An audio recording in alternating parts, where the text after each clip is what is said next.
Imagine a world जहाँ कोई police नहीं, कोई लॉ नहीं, कोई गवर्नमेंट नहीं।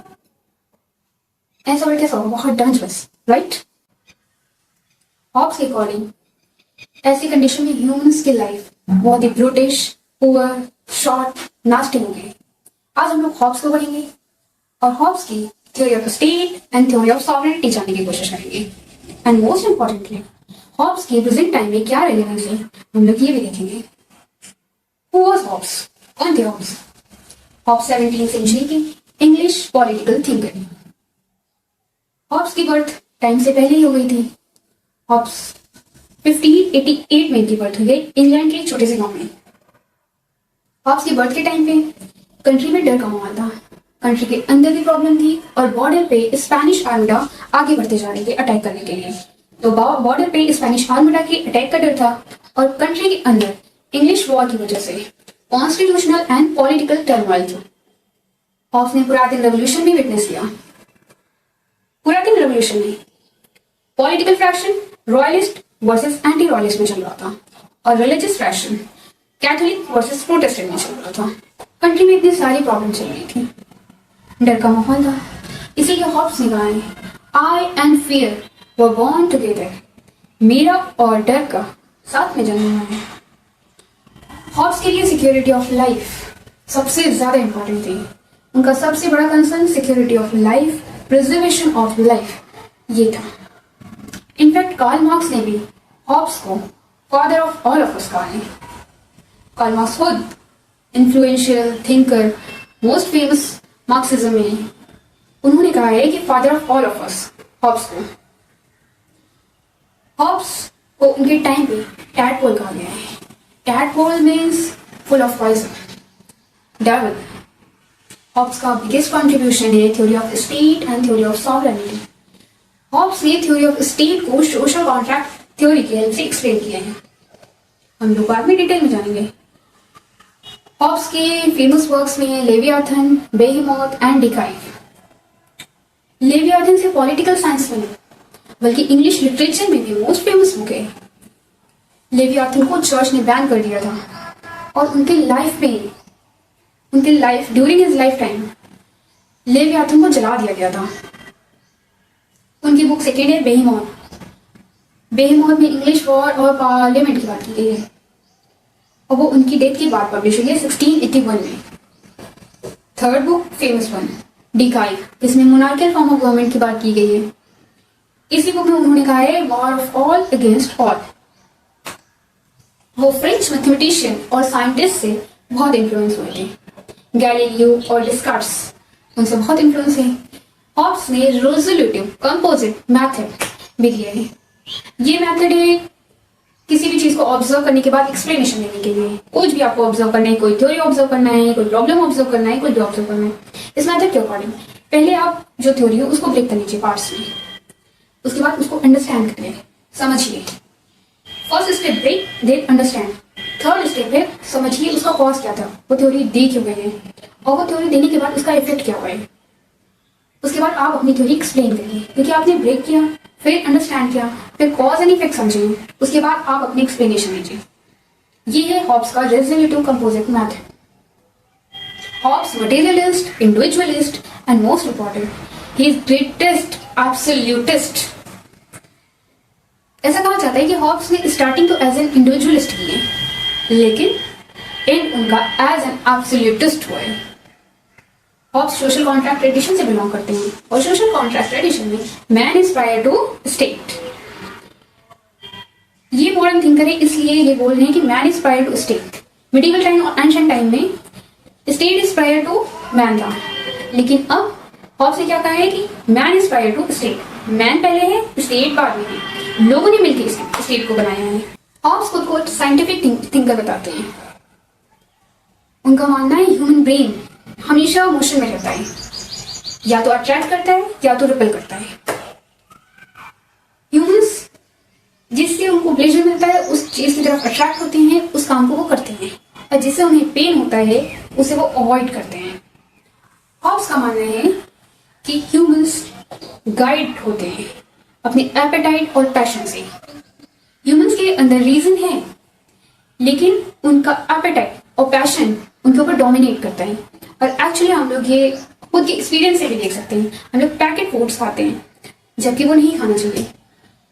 हम लोग को पता है, हमारा रीजन बता रहे हैं कि वो नहीं खाना चाहिए, हमारी हेल्थ के लिए ठीक नहीं है, लेकिन फिर भी हम लोग खाते हैं क्योंकि हम लोग डोमिनेट हो रहे हैं अपने एपेटाइट की वजह से। हम लोग हॉब्स के theory of state and sovereignty की बात करेंगे। हॉब्स ने theory of state social contract theory को देखकर एक्सप्लेन किया है। एक्चुअली मिडिवल टाइम में theory of state divine right theory पे बेस्ड थी। डिवाइन राइट्स थ्योरी में कहा जाता है कि state is the March of God on earth. ये हीगल ने कॉन्सेप्ट दिया था, लेकिन हॉब्स ने सोशल कॉन्ट्रैक्ट थ्योरी दी है स्टेट के लिए, स्टेट के ओरिजिन के लिए। मॉडर्न टाइम में हॉब्स वो फर्स्ट थिंकर है जिन्होंने स्टेट ओरिजिन से रिलेटेड सोशल कॉन्ट्रैक्ट थ्योरी के बारे में बात की है। और एक्चुअली वर्ल्ड में जितने भी कॉन्स्टिट्यूशन प्रेजेंट टाइम में वो सबका बेस सोशल कॉन्ट्रैक्ट थ्योरी में ही है। नाउ सोशल कॉन्ट्रैक्ट थ्योरी समझने से पहले हम लोग ये समझेंगे कि हाँ उस टाइम पे ह्यूमन का नेचर कैसा था। हॉब्स के अकॉर्डिंग ह्यूमंस सेल्फिश होते हैं, इंसान प्लेजर सीकिंग है, वो पावर चाहता है। अब सोचिए, अगर इंसान सेल्फिश है तो स्टेट ऑफ नेचर उस टाइम पे कैसे होगी? अगर इंसान सेल्फिश है तो स्टेट ऑफ नेचर में war of all against all होगा। हर कोई एक दूसरे से वॉर कर रहा होगा, एक दूसरे को डोमिनेट करने की कोशिश कर रहा होगा। लाइफ कैसी होगी वहां पे? लाइफ बहुत ज्यादा ब्रूटिश होगी, शॉर्ट होगी। सर्वाइवल सबसे ज्यादा कंसर्न होगा ऐसे में, डेवलपमेंट का तो कोई चांस ही नहीं होगा। इसीलिए हॉब्स ने कहा है कि ये सारी प्रॉब्लम को टैकल करने के लिए ह्यूमंस ने कॉन्ट्रैक्ट बनाया होगा जो कि सोल्यूशन है। तो सोशल कॉन्ट्रैक्ट हुआ है, सब लोगों ने मिलकर वो कॉन्ट्रैक्ट बनाया है, एग्रीमेंट बनाया है और वो बाइंडिंग है सब पे। इस कॉन्ट्रैक्ट में ह्यूमंस अपने सारे राइट्स, सारे फ्रीडम्स सरेंडर करेंगे स्टेट को for exchange of security of life. और ह्यूमंस के पास राइट टू लिव सबसे इंपॉर्टेंट राइट होगा। और स्टेट की सिर्फ एक ऑब्लिगेशन होगी, ओनली वन ऑब्लिगेशन, ह्यूमंस की लाइफ को प्रोटेक्ट करना। ह्यूमंस मैंस तभी रेजिस्ट कर सकते हैं जब स्टेट ह्यूमंस की लाइफ को प्रोटेक्ट करने में फेल हो जाए। इससे एक एब्सोल्यूटिस्ट और स्ट्रॉन्ग स्टेट क्रिएट होगी। स्टेट के पास सबसे ज्यादा पावर होगी और जो रूलर होगा उसके पास एब्सोल्यूट पावर होगी। सो हॉब्स कहते हैं कि governing without swords are nothing but words. इसका मतलब क्या है? इसका मतलब ये है कि लॉ, जो भी लॉ बना हो, वो अगर बिना पनिशमेंट के हो तो वो सिर्फ बोल बच्चे बन के रहता है। फॉर एग्जाम्पल, अगर हीनियस क्राइम, मर्डर से रिलेटेड हमारे यहाँ बस लॉ हो और उससे रिगार्डिंग कोई पनिशमेंट नहीं हो, तो क्या लोग वो क्राइम करने से पहले सोचेंगे? क्या डरेंगे? एब्सोल्युटली नहीं। इसीलिए लॉ में पनिशमेंट का होना बहुत ज्यादा जरूरी है। हॉब्स पॉजिटिव लॉज की बात करते हैं। हॉब्स का मानना है कि हम लोग पीस तभी स्टैब्लिश कर सकते हैं जब हम पॉजिटिव लॉ को माने, उसके अकॉर्डिंग चलें। और पॉजिटिव लॉ क्या है? पॉजिटिव लॉ वो है जो स्टेट के द्वारा बना हो, स्टेट ने बनाया हो। और ये चीज हम लोग वर्ल्ड गवर्नमेंट में भी देख सकते हैं। वर्ल्ड गवर्नमेंट में अनार्की है, कोई अथॉरिटी नहीं है, इसीलिए क्या है। इस चीज को हम लोग एग्जाम्पल के थ्रू भी समझ सकते हैं। एग्जाम्पल सीरिया की गवर्नमेंट देख लीजिए।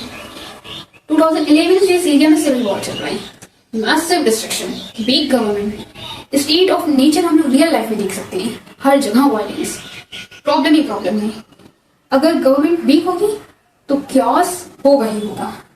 ये स्टेट ऑफ नेचर हम लोग प्रैक्टिकल लाइफ में देख सकते हैं। और सेकेंड एग्जाम्पल है, हम लोग लॉकडाउन का टाइम देखिए, कोविड-19 के टाइम पे।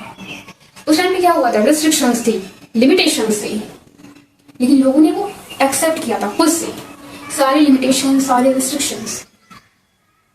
क्यों? क्योंकि लोगों के अंदर फियर ऑफ डेथ था। हर किसी को अपनी सेफ्टी इंपॉर्टेंट थी, हर कोई अपने आप को सेफ रखना चाहता था। इसीलिए लोगों ने सारे रूल्स रेगुलेशंस को अपनी मर्जी से एक्सेप्ट किया। ये हम लोग social contract in real life देख सकते हैं कोविड-19 के टाइम पे। प्रेजेंट टाइम में हम लोग गल्फ कंट्रीज की कंडीशन देख सकते हैं। वहां पे सर्वाइवल एक सबसे बड़ा कंसर्न है। क्यों? क्योंकि कोई अथॉरिटी नहीं है जो लॉज को इम्प्लीमेंट करवा सके। अनार्की ही अनार्की है। स्टेट ऑफ नेचर जो हॉब्स ने बताया है वो हम लोग रियल लाइफ में अभी देख सकते हैं। At last Hobbes first modern thinker हैं जिन्होंने थ्योरी ऑफ सॉवरेनिटी के बारे में डिटेल में बात की है। सबसे ज्यादा इंपॉर्टेंस, सुप्रीम इंपॉर्टेंस सबसे ऊपर उन्होंने किसको रखा है? स्टेट को।